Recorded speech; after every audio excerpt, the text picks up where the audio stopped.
اللہ اللہ اللہ اللہ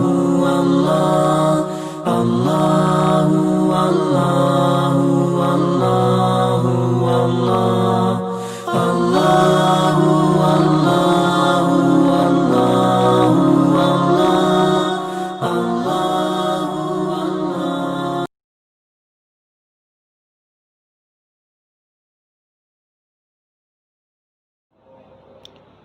نحمده ونصلي ونسلم على رسوله الكريم اما بعد فاعوذ بالله من الشيطان الرجيم بسم الله الرحمن الرحيم واذا لقوا الذين امنوا قالوا آمنا واذا خلوا الى شياطينهم قالوا انا معكم انما نحن مستهزئون۔ ترجمہ اور تفسیر کے سیشن کے اندر ہم سورہ بقرہ کا ترجمہ اور تفسیر پڑھ رہے ہیں۔ پچھلے سیشن کے اندر منافقین کے حوالے سے چند آیات کا ترجمہ اور تفسیر آپ کے سامنے آیا تھا۔ اس سیشن کے اندر بھی جو آیات آج ہم نے پڑھنی ہیں ان کے اندر انہی منافقین ہی کا ذکر ہے۔ ان میں سے جو دو آیات ہیں وہ ایسی ہیں کہ جس کا ترجمہ ہم پچھلے سیشن کے اندر کر چکے ہیں، ان کی صرف وضاحت آپ کے سامنے آئے گی، اور چار آیات آگے ایسی ہیں کہ جن کا لفظی اور بامحاورہ ترجمہ بھی ہم پڑھیں گے، اور ساتھ ساتھ اس کی کچھ ضروری وضاحت اور تفسیر بھی آپ کے سامنے آئے گی۔ وہ دو آیات کہ جن کا ترجمہ آپ کے سامنے پہلے آ چکا ہے پچھلے سیشن کے اندر، اس میں سے پہلی آیت ہے وَإِذَا لَقُوا الَّذِينَ آمَنُوا قَالُوا آمَنَّا۔ اللہ جل شانہ امن والہ یہاں پر منافقین کی اس دوروخی پالیسی کی از خود وضاحت دے رہے ہیں کہ منافقین جو دو چہروں والے ہیں ان کی دوروخی پالیسی کیا ہے کہ جب ایمان والوں سے ملتے ہیں تو قالو کہتے ہیں آمنا، ہم بھی مومن ہیں، ہم بھی ایمان لائے، اور یہ اس لیے کہتے ہیں کہ تاکہ مومنین کی طرف سے ان کو کوئی نقصان نہ پہنچے، اور ان کو جو فوائد ہیں مال غنیمت کی صورت میں، صدقات کی صورت میں، وہ ان کو برابر وصول ہوتے رہیں، اور ان کے بارے میں نبی اور مومنین اچھا گمان رکھیں۔ اور یہ کہ ایمان کا دعویٰ اس لیے بھی کہتے ہیں کہ تاکہ مسلمانوں کے ساتھ گھل مل کر ان کے راز حاصل کریں، اور آگے ان رازوں کو پھر یہود اور مشرکین تک پہنچاتے رہیں۔ اور دوسرا چیلن کا کیا، وَإِذَا خَلَوْا إِلَىٰ شَيَاطِينِهِمْ، جب یہ اپنے شیطان، مراد اپنے سردار ہیں، چاہے وہ ان کے منافقین کے اپنے سردار ہوں جیسے کہ عبداللہ بن ابی تھا،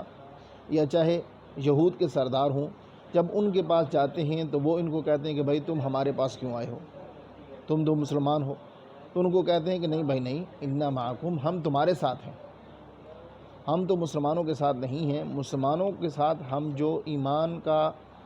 دعویٰ کرتے ہیں یا ان کے سامنے اپنے ایمان کا اظہار کرتے ہیں، وہ تو محض ان سے مذاق کرتے ہیں ہم، کہ تاکہ وہ ہمارے باتوں میں آ جائیں، ہمارے بہکاوے میں آ جائیں، اور اپنے جو قیمتی راز ہیں وہ ہمیں دیتے رہیں، اور ساتھ ساتھ یہ کہ ان کے پاس جو اموال آتے ہیں مال غنیمت کی صورت میں، صدقات کی صورت میں، ہمیں ان سے حصہ ملتا رہے۔ تو یہ تو ہم ان سے اس لیے کہتے ہیں، اس لیے ہم ان سے مذاق کرتے ہیں۔ تو آگے اللہ تعالیٰ فرماتا ہے اللہ یستہزئ بہم، یہ کہتے ہیں کہ مذاق ہم کر رہے ہیں، تو اصل یہ ہے کہ ان کے ساتھ مذاق ہو رہا ہے، اور مذاق کر کون رہا ہے؟ اللہ ان سے مذاق کر رہا ہے۔ اب یہ بات تو اگر ہم اپنے انداز سے سوچیں کہ بھئی اللہ بھی مذاق کرتا ہے، اور اللہ کیسے مذاق کرتا ہے، تو اللہ کوئی اس طرح مذاق نہیں کرتا کہ جیسے کہ ہم بندے باہم آپس میں مذاق کرتے ہیں، بلکہ اللہ کا مذاق کیسا ہے کہ انہوں نے جو مومنین کو دھوکہ دینے کی کوشش کی اور بہکایا اور ان کے سامنے دروخی پالیسی اختیار کی، تو اللہ تعالیٰ فرماتے ہیں کہ جب انہوں نے میرے اولیاء کے بارے میں برے گمان کیے، جیسے کہ پچھلی آیات کے اندر یہ بات گزری تھی کہ اولیاء کے بارے میں انہوں نے کہا کہ بھائی ہم بیوقوفوں کی طرح کیسے ایمان لا سکتے ہیں، وہ تو بیوقوف ہیں کہ جنہوں نے سب کچھ اپنا چھوڑ چھاڑ کر ایمان کا دعویٰ کر لیا ہے، تو ہم تو ان کی طرح ایمان نہیں لا سکتے، ان کو بیوقوف بھی کہا۔ تو اللہ تعالیٰ نے ان کے ساتھ یوں مذاق کیا کہ ان کو اپنے کفر کے اندر، اپنی منافقت ہی کے اندر خوش رہنے دیا، اور ان کو اتنی ڈھیل دے دی کہ ان کو دوبارہ توبہ کی توفیق بھی نہیں ہوئی۔ جیسے اللہ فرماتے ہیں وَيَمُدُّهُمْ فِي طُغْيَانِهِمْ يَعْمَهُونَ کہ اللہ ان سے مذاق کرتا ہے کس طور پر کہ ان کو ان کی سرکشی کے اندر دراز کر رہا ہے، مزید مہلت دے رہا ہے، ڈھیل دے رہا ہے، اور اتنا یہ آگے جا رہے ہیں کہ یامہون کی سرگرداں ہیں، ان کو واپسی کا اس کے اندر سے پھر کوئی راستہ بھی نہیں ملتا۔ اور یہ سب سے بڑا مذاق ہے کہ اگر کل یہ واپس پلٹنا بھی چاہیں، رخ کرنا بھی چاہیں، تو ان کے پاس گویا کہ اس کی توفیق ختم ہو چکی ہے اس مذاق کی وجہ سے۔ آگے اللہ تعالیٰ فرماتے ہیں اگلی آیت کے اندر اولئک الذین اشتروا الضلالۃ بالہدی فما ربحت تجارتہم وما کانوا مہتدین کہ یہ وہ لوگ ہیں، ترجمہ اور آپ کے سامنے آ چکا تھا، اس کی وضاحت یہ ہے کہ یہ وہ لوگ ہیں کہ جنہوں نے دنیا کے اندر وپار کیا، سودا کیا، تجارت کی۔ تو اللہ تعالیٰ فرماتے ہیں کہ یہ کوئی اچھے سوداگر بھی نہیں ہیں، اچھے تاجر بھی نہیں ہیں، اس لیے کہ اچھے تاجر کی نشانی یہ ہے کہ جب اس کے سامنے دونوں قسم کے اموال آتے ہیں تو وہ کوشش کرتا ہے کہ میں اچھے مال کی تجارت کروں، اس کی وجہ سے مجھے اچھا فائدہ ملے۔ لیکن یہ اچھے وپاری بھی نہیں ہیں، ان کے سامنے اب دو رخ آ چکے تھے، ایک ایمان کہ اس کے دنیاوی فوائد کیا ہیں اور آخرت کے اندر اس کی وجہ سے کتنے بڑے بڑے فائدے ملیں گے، اور دوسری طرف سے کفر، اس کے دنیاوی نقصانات کیا ہیں اور یہ کہ آخرت میں اس کی وجہ سے کتنی بڑی سزا ملنے والی ہے۔ اب ہونا تو یہ چاہیے تھا کہ اگر یہ اچھے وپاری ہوتے تو نفع کا سودا کرتے، یعنی ایمان کا سودا کرتے، لیکن انہوں نے کیا کیا؟ انہوں نے ایمان کے بدلے میں کفر کو خرید لیا۔ تو اللہ فرماتے ہیں فما ربحت تجارتہم، ان کی اس تجارت نے ان کو دنیا کے اندر بھی نفع نہیں دیا، اور آخرت کے اندر تو منافقین کے بارے میں جو آیت ہے ان المنافقین فی الدرک الاسفل من النار، کہ بے شک جو منافق ہیں وہ جہنم کے سب سے نچلے درجے کے اندر ہوں گے۔ جہنم کے 7 درجات ہیں، ان میں سب سے نچلا درجہ وہ ان منافقین کا ہوگا، تو وہاں پر جائیں گے۔ اور دنیا کے اندر بھی ان کی تجارت جو انہوں نے اپنے انداز سے کفر کو خرید لیا تاکہ ہمیں اس کی وجہ سے دونوں طرف سے فوائد ملتے رہیں، کافروں سے بھی مسلمانوں سے بھی، تو چونکہ ان کا نفاق نبی کے سامنے تو ظاہر ہو گیا مختلف مواقع کے اوپر، اس لیے دنیاوی طور پر بھی ان کو اپنی اس تجارت کی وجہ سے فائدہ نہیں پہنچا ہے۔ وما کانوا مہتدین، اور نہ ہی یہ راہ پانے والے ہیں، یعنی دوبارہ راہ راست پر بھی نہیں آئیں گے۔ آگے کی جو آیات ہیں وہ 4 آیات ہیں، ان 4 آیات کے اندر اللہ تعالیٰ نے ان منافقین کی 2 مثالیں دی ہیں۔ ایک مثال، چونکہ منافقین کے اندر بھی 2 قسم کے لوگ تھے، ایک وہ لوگ تھے کہ جو اپنے نفاق کے اندر بالکل پکے ٹھکے تھے، یعنی انہوں نے کبھی دوبارہ ایمان کی طرف پلٹنے کے بارے میں سوچا بھی نہیں، ایک وہ لوگ تھے۔ دوسرے منافقین کی وہ جماعت تھی کہ جن کے دل میں کبھی کبھی یہ خیال آتا تھا،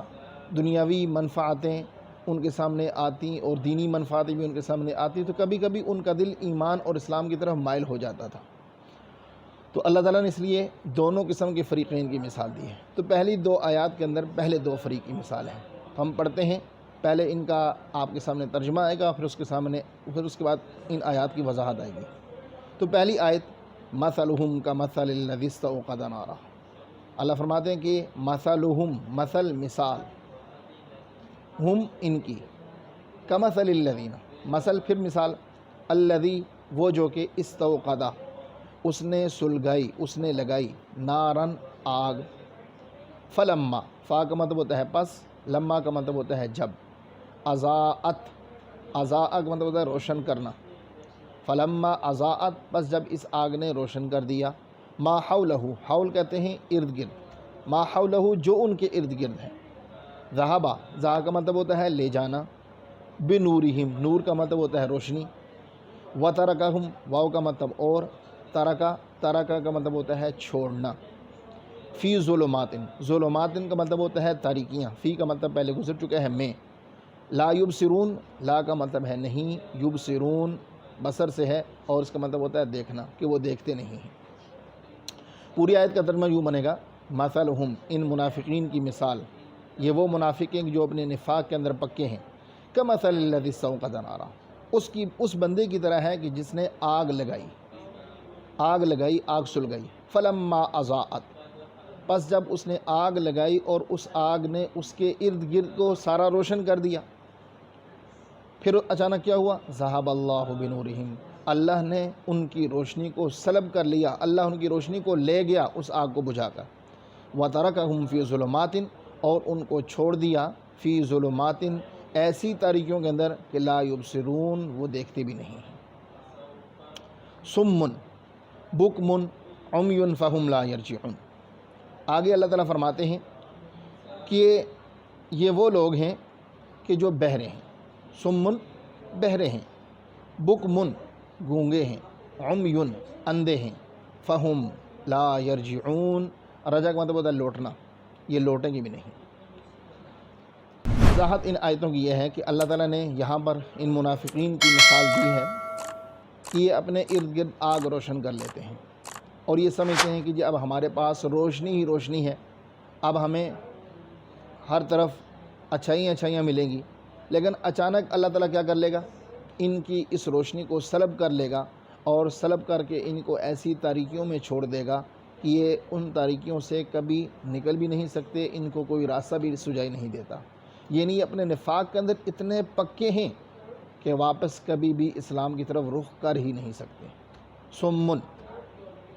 جیسے آپ کے سامنے ان آیات کا ترجمہ آیا کہ سمن یہ بہرے ہیں، اب نہیں ایسا نہیں کہ یہ اس انداز سے بہرے ہیں کہ کچھ بھی نہیں سنتے۔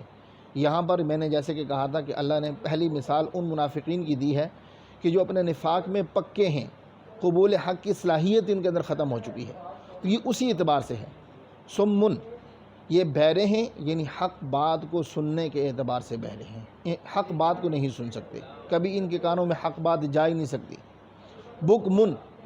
یہ گونگے ہیں، کبھی حق بات کو بولیں گے نہیں۔ عمیٌ یہ اندھے ہیں، ایسے اندھے ہیں کہ جو حق بات کو یا حق راستے کو نہیں دیکھ سکتے، ایسا نہیں کہ ویسے اندھے ہیں۔ فہم لا یرجعون، یہ اپنے کفر، شرک اور نفاق میں اس حد تک آگے جا چکے ہیں کہ اب ان کے پاس واپسی کا کوئی راستہ نہیں ہے۔ تو یہ اللہ تعالیٰ نے ان منافقین کی مثال دی ہے۔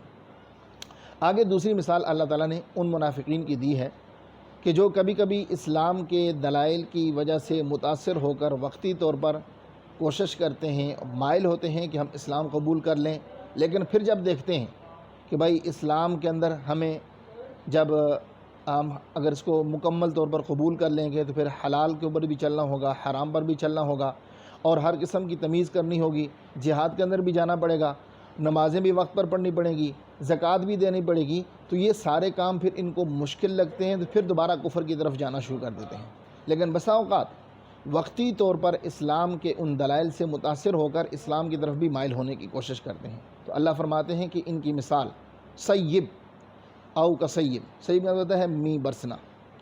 بارش کا برسنا، السماء آسمان، فیہ ظلمات، ظلمات کا مطلب پہلے بھی گزر چکا ہے، تاریکیاں، ورعد و برق،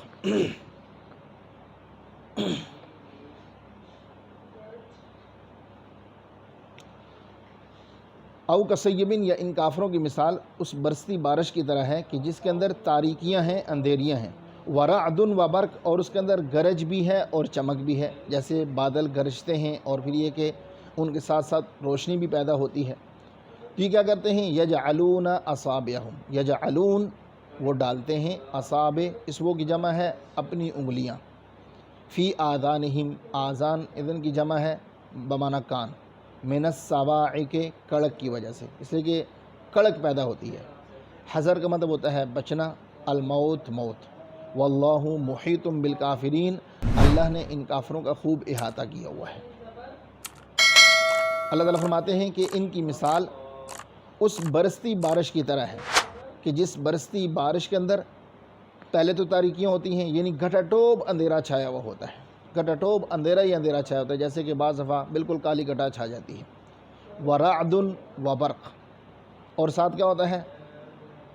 گرج اور چمک، یعنی بجلی گرج، بادل گرجتے ہیں اور ان کے گرجنے کے نتیجے میں کچھ نہ کچھ چمک پیدا ہوتی ہے۔ جب چمک پیدا ہوتی ہے تو یہ لوگ کیا کرتے ہیں، تھوڑا تھوڑا چلنا شروع کر دیتے ہیں، یعنی ان کو راستہ نظر آنا شروع ہو جاتا ہے، اور پھر جب وہ چمک ختم ہوتی ہے تو دوبارہ پھر کیا ہو جاتا ہے، گھٹا ٹوپ اندھیرا ہو جاتا ہے۔ یعنی اللہ تعالیٰ یہاں پر ان کی مثال اسی انداز سے دے رہے ہیں کہ کبھی کبھی اسلام کے دلائل سے اور ایمان کے دلائل سے اور اسلام اور ایمان کے فوائد سے متاثر ہو کر وقتی طور پر اسلام کا رخ کرتے ہیں، لیکن جو ہی رخ کرتے ہیں تو پھر آگے ان کو پھر مشکلات نظر آنا شروع ہو جاتی ہیں، تو پھر دوبارہ کیا کرتے ہیں، دوبارہ پیچھے تاریکیوں میں چلے جاتے ہیں۔ یجعلون اصابعہم فی آذانہم، یہ لوگ اپنے کانوں میں انگلیاں ڈال لیتے ہیں من السوائے کے اس کڑک کی وجہ سے جو بادلوں میں کڑک پیدا ہوتی ہے، کیوں؟ حذر الموت، موت سے بچنے کے لیے۔ اس لیے کہ بعض دفعہ ایسا بھی ہوتا ہے کہ اس کڑک کی وجہ سے انسانوں کے پردے بھی کانوں کے پھٹ جاتے ہیں اور جس کی وجہ سے موت واقع ہو جاتی ہے۔ لیکن آگے اللہ فرماتا ہے واللہ محیط بالکافرین، بھاگ تو کہیں بھی نہیں سکتے، اس لیے کہ اللہ نے ہر طرف سے کافروں کا احاطہ کیا ہوا ہے۔ ایک آیت رہ گئی ہے انشاءاللہ العزیز اگلے سیشن کے اندر، اللہ تعالی ہمارے لیے اس کو نافع بنائے۔ وآخر دعوانا ان الحمدللہ رب العالمین۔